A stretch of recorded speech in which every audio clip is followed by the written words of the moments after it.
जितनी भी माताएं एकादशी का व्रत करती, बहुत ध्यान से सुनना आज की कथा हो। शायद जिंदगी में मिली ना मिली, पर ये कथा का रिश्ता तो बहुत ध्यान से सुनना। स्कंद पुराण यहां तक कहती है कि इस कथा के चरित्र को जो श्रवण कर लेता है उसको 26 एकादशी करना भी नहीं पड़ती। इस एकादशी की केवल ये कथा सुनकर ही वो तर जाता है। बहुत ध्यान से सुनना इसको, कथा को। एकादशी के दिन जब आप जल शंकर को चढ़ाने तो रोज ही जाते हैं। जब एकादशी का दिन रहे और शंकर जी के मंदिर में आप जल समर्पित करें तो 3 बार मुख से स्वधा स्वधा स्वधा या स्वधा स्तोत्र का पाठ, जिसमें 12 श्लोक।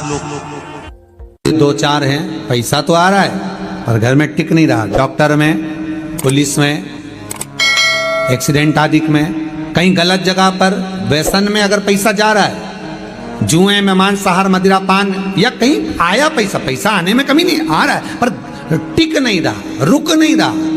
कोई मांगने आ गया, दे दिया, फिर वहां से अपने पास नहीं आ रहा, अपन कह रहे हैं भैया हमारा पैसा लौटा दो, नहीं आ रहा। तो महाराज शिव महापुराण की कथा कहती है, एकादशी के दिन गंगा के जल में मात्र 7 बेलपत्री डालकर जो नंदीश्वर भगवान अर्थात जो शंकर जी के शिवलिंग के सामने नंदी होता है, उस नंदी के चरण पर गंगा का जल चढ़ाकर बेलपत्री शिव पर समर्पित कर देता है, उसके घर में रुपया रुकना चालू हो जाता है। फिर वो गलत जगह पर नहीं जाता, गलत स्थान पर वो धन जाएगा ही नहीं। तूने स्वीकार किया, मांग तुझे क्या चाहिए।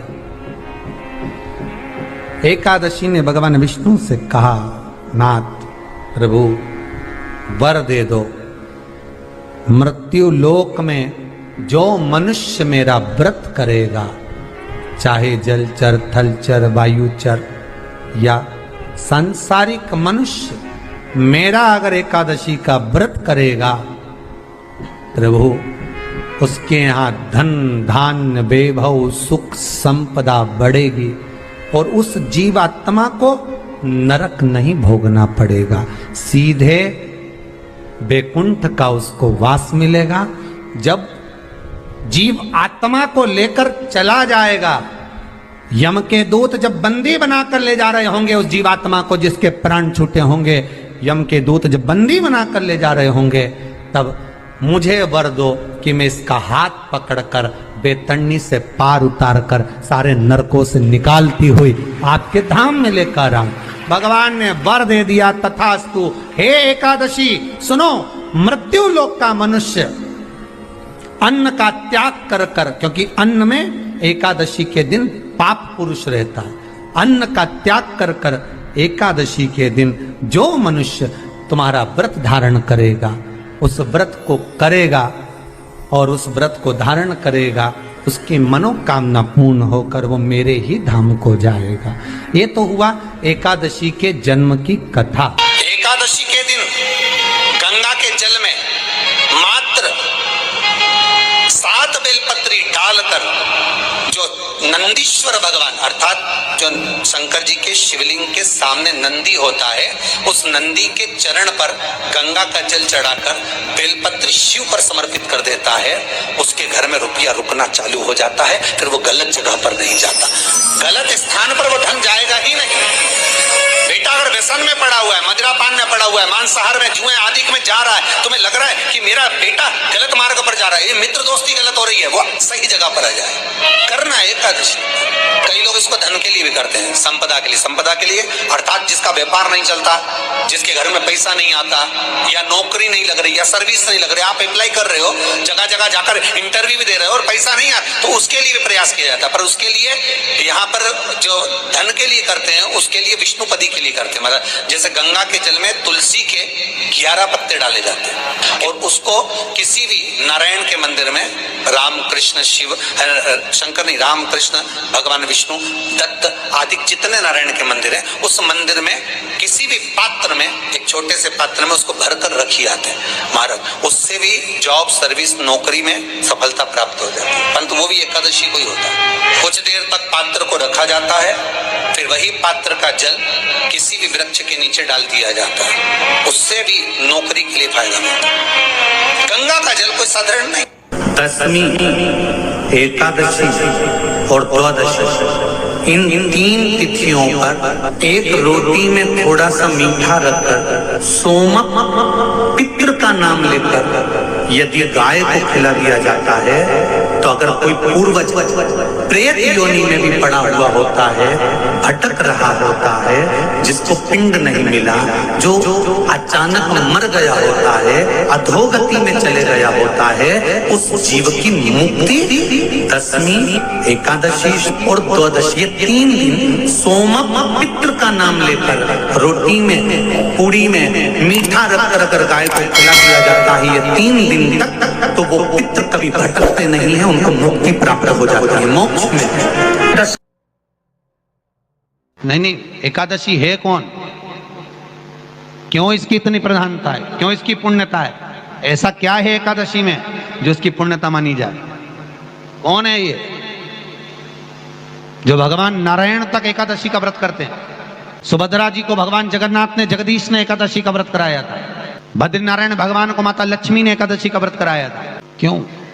चंद्रायण में एकादशी व्रत की माता। एकादशी है कौन? तो कहा जिसको व्रत करने पर भगवान नारायण भी जिसका व्रत करते हो, भगवान माता लक्ष्मी जिसका व्रत करती हो, वो एकादशी है कौन? तो शास्त्र वर्णन करता है महाराज, स्कंद पुराण का सुंदर चातुर्मास खंड के अंतर्गत वर्णन आया है महाराज। एक बार भगवान विष्णु आनंद में विराजमान थे, पद्मावती और माता लक्ष्मी दोनों उनके पास में विराजी हुई थी। भगवान लक्ष्मी और पद्मावती दोनों बैठी हैं, एक सिर के पास, एक चरण के पास।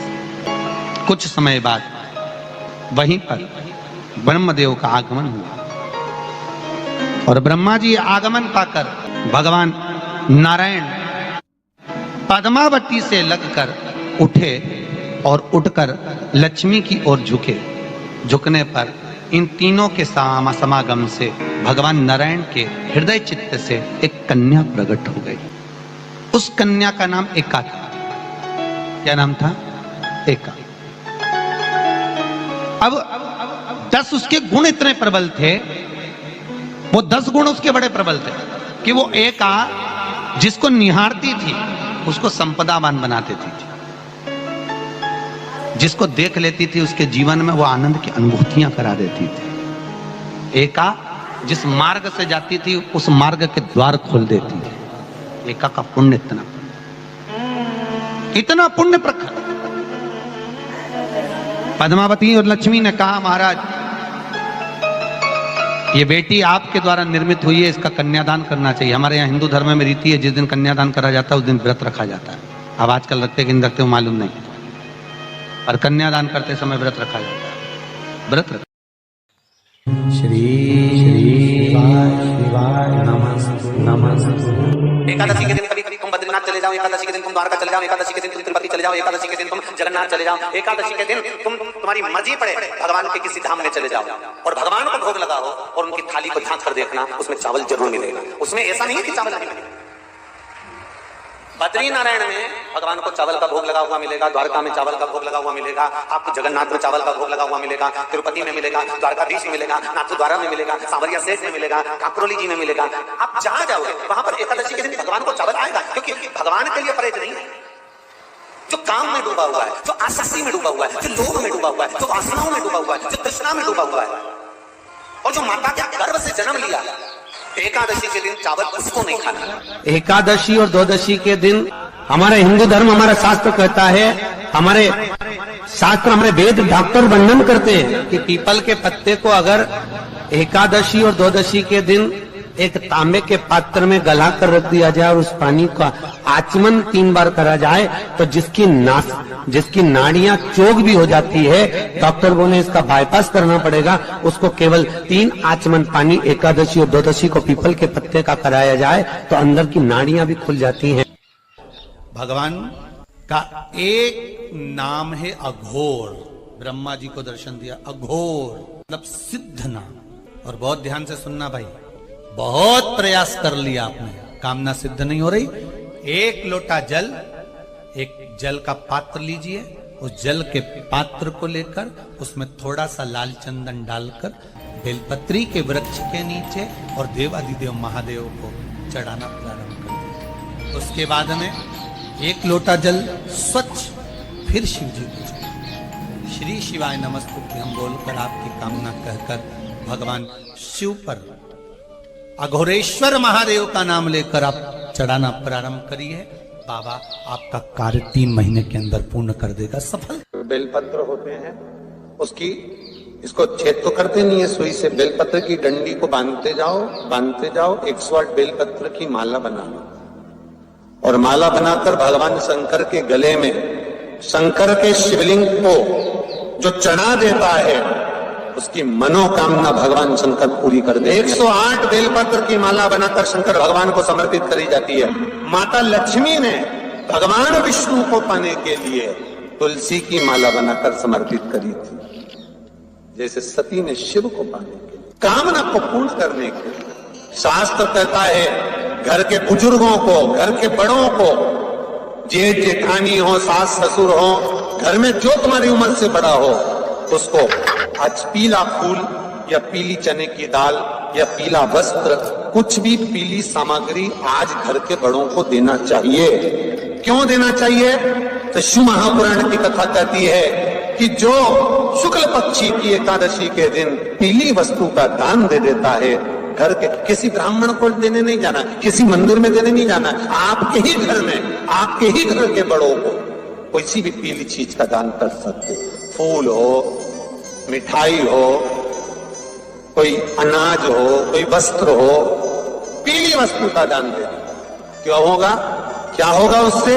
शिव महापुराण की कथा कहती है उससे जिंदगी में कभी बड़ी बीमारी प्रवेश नहीं करती। सनातन धर्म कहता है बट वृक्ष की पूजन करने वाला, बट वृक्ष के नीचे शिव की आराधना करने वाला, लोम समर्पित कर जल चढ़ाने वाले का जैसे कर्ज मुक्ति होती है, उसी तरह आंवले के वृक्ष के नीचे मात्र ताजा मिष्ठान दूध का बनाकर उस सामग्री को भगवान आंवले के वृक्ष के नीचे पूजन करने से लक्ष्मी और संपदा की वृद्धि होती है। शमी के वृक्ष के नीचे मात्र ओघड़दानी अवधूतेश्वर महादेव के नाम से, तो कहते हैं शरीर में बड़ी से बड़ी अगर बीमारी है, कहीं कैंसर जैसा रोग है या किडनी लीवर जैसा रोग है, कोई गांठ अगर शरीर में हो गई है, तो शमी के वृक्ष के नीचे दूध का जल थोड़ा सा हफ्ते में एक बार अवधूतेश्वर महादेव के नाम से समर्पित कर देने से रोग का निवारण होने लगता है, रोग थम जाता है और उस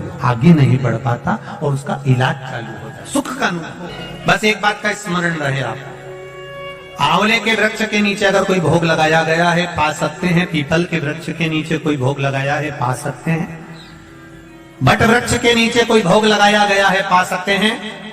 जिस वृक्ष के नीचे भोग लगाओगे पालोगे, शमी वृक्ष का जो प्रसाद है वो आपको वहीं छोड़ना पड़ता है। हिंदू धर्म के 3 व्रत ऐसे हो गए जिनका पुण्य समाप्त नहीं हुआ महाराज। पहले नंबर पर एकादशी, दूसरे नंबर पर प्रदोष और तीसरे नंबर पर शिवरात्रि। एकादशी भी 26 है तो प्रदोष भी 26 है, शिवरात्रि केवल 12, और अगर अधिक मास की पड़ जावे तो ये 13, पर अधिक की आय सो 13 है।